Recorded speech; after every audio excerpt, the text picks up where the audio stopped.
This ITTV update is brought to you in part by Newegg.com. Buy and save on electronics today. Visit Newegg.com now for jaw-dropping savings on close to 40,000 tech products. Once you know, you Newegg.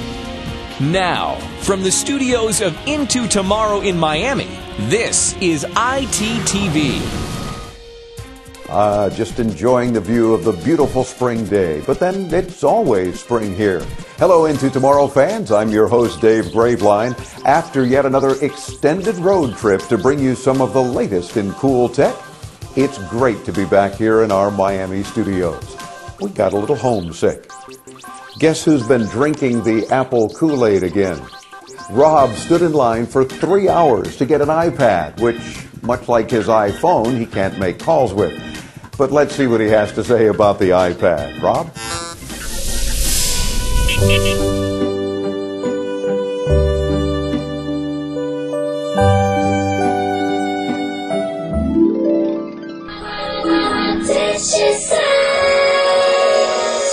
What you say? Yeah, I got an iPad. Well, of course I did. What you say? Yeah, it's all for the best. Of course it is. Rob, you're an idiot. You're absolutely right, Dave. It's not a big iPhone. We see it more like a big iPod Touch, a music store, movie theater, and library in one cool pad. Although it is much heavier than I expected it to be, you won't be holding this in your hands for too long. The iPad is not perfect, and the name kind of gives that away. It came out not multitasking, no camera, no flash support, but its battery life rocks so far. So why did I wait in line for it? Well, for starters, I think the hype got to me. It's no secret I'm a big fan of Apple products. Judging by this pic, I'm only missing a MacBook Pro. But this was the first time I bought an Apple product on its launch date. So far, I don't regret buying my iPad. Size and portability matters to me. I wanted to have a bigger screen to enjoy my videos and movies. By the way, the YouTube app looks pretty great on the iPad. I wasn't looking for a laptop replacement.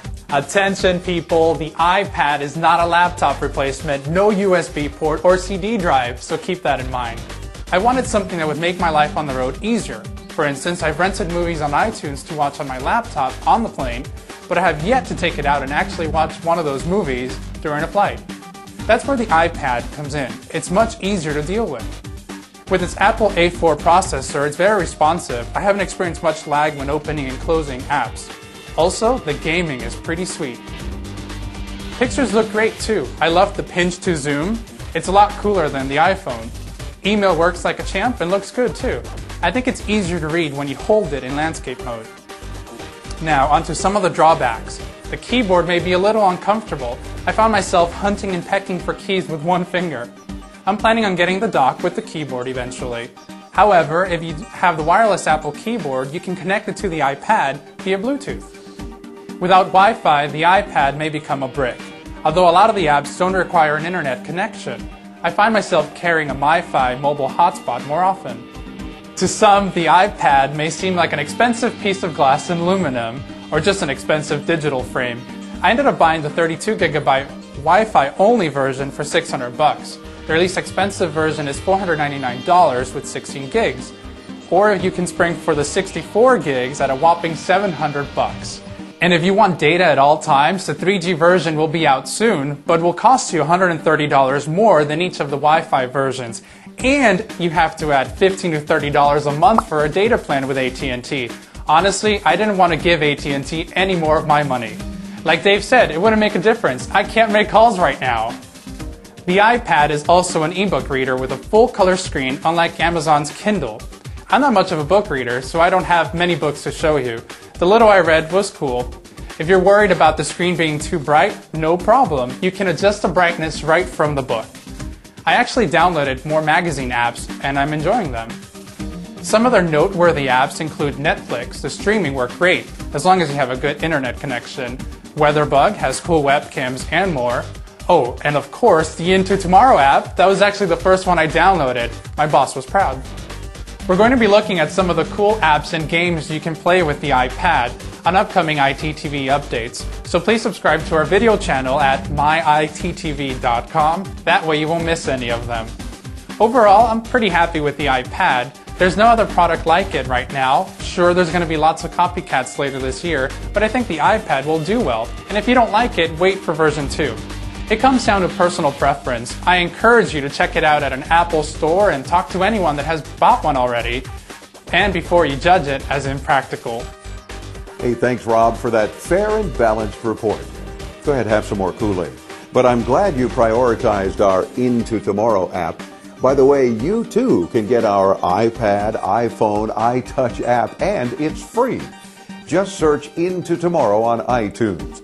You'll find our free podcasts and, of course, the app. By the way, we want to hear your thoughts about the iPad.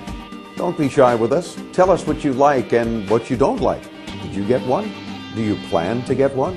Participate right now by calling toll-free 1-800-899-INTO. That's 800-899-4686. You can also send us a video response or leave a comment below. This portion of our ITTV update, by the way, is brought to you in part by GoToAssist Express. If you're still trying to fix technical problems in person or over the phone, you're wasting time and money. Support smarter with GoToAssist Express, free for 30 days. When you visit gotoassist.com/Dave. It's now time to travel into yesterday's best technological events. Here's Chris Graveline and This Week in Tech History. This week in 1894, the kinetoscope was demonstrated by its inventor, Thomas Alva Edison, in New York City. A viewer that held 50 feet of film, about 13 seconds worth, showed images of Annie Oakley and Buffalo Bill. I got to play around with one of these recently at the Museum of Technology in Berlin, Germany. Pretty cool. In 1956, Ampex Corporation of Redwood City, California demonstrated the first commercial magnetic tape recorder for sound and picture. The videotape machine had a price tag of $75,000. These early Ampex units were too large to fit in a small room.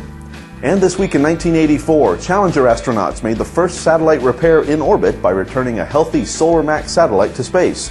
The orbiting Sunwatcher had been circling the Earth for 3 years, with all circuits dead before repairs were made. That's our look back at This Week in Tech History. Thank you, Chris. This week we have a special new Kids Tech feature. Our very own Caitlin is excited about the cool tech toys available for children and wanted to share some of her favorites with you on this segment we like to refer to around here as Half Pint, Half Minute.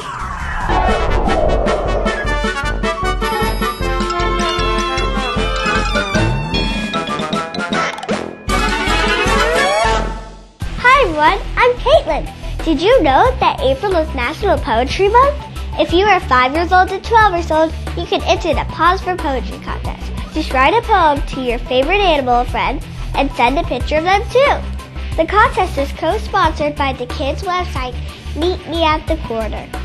You can win a cool prize package, and winning poem and pet photos will be seen in a Meet Me at the Corner video podcast that will be recorded at New York's Cat Rescue Center. We have the links for you at intotomorrow.com. Good luck! Good boy. Oh, thanks, Caitlin. We'd love to have you back on the show and look forward to lots more Kids Tech. That does it for us this week. I'm Dave Graveline, hoping you'll catch our 3-hour weekly radio show and participate. We have lots of cool tech prizes to share with our audience. Thanks for joining us and stay tuned into tomorrow.